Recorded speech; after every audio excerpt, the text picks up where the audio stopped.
c'est à nouveau un rendez-vous pris avec un dessinateur que je connais bien, que je pratique depuis longtemps, qui est Martin Jamard, avec lesquels nous avons travaillé sur de très longues séries, Les Voleurs d'Empire et Double Masque.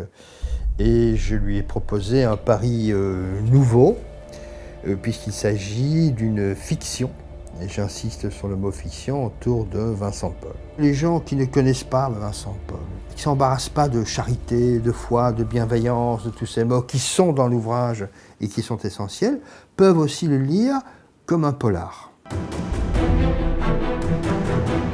C'est-à-dire qu'il y a un meurtre, il faut trouver un coupable, et il y a deux personnes qui vont se mettre sur la piste de ce coupable. Vincent de Paul et un chevalier qui vient des forces de la police et qui est tout à fait agnostique, mais croyant, comme on disait à l'époque, et qui ne croit pas. Il y a évidemment un précédent illustre qui est le Monsieur Vincent, le film de Maurice Cloche avec Pierre Freinet.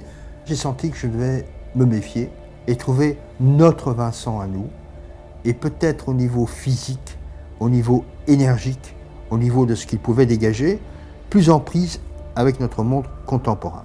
Au XXe siècle, il y a eu l'abbé Pierre. L'abbé Pierre, même énergie, même combat, même foi. Il y a un acteur qui a incarné l'abbé Pierre, et de très belle façon, à mon avis, qui est Lambert Wilson. Jamard et moi, nous nous sommes dit, tiens, Lambert Wilson, voilà un physique qui effectivement s'inscrit dans le monde contemporain, s'inscrit dans cette foi, dans cette énergie, on va travailler là-dessus.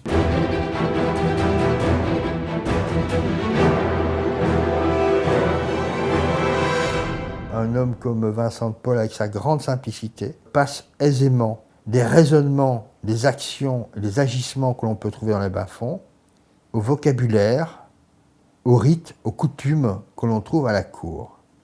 On a tué quelqu'un, mais il fallait le tuer parce que, voilà, il embarrassait. Il fallait qu'il parte. C'est un détail. Et bien évidemment que ce n'est pas un détail pour Vincent. Quelque part, il va comprendre que si ça grince dans les rues populaires de Paris, ça grince aussi beaucoup à la cour et chez les grands du monde.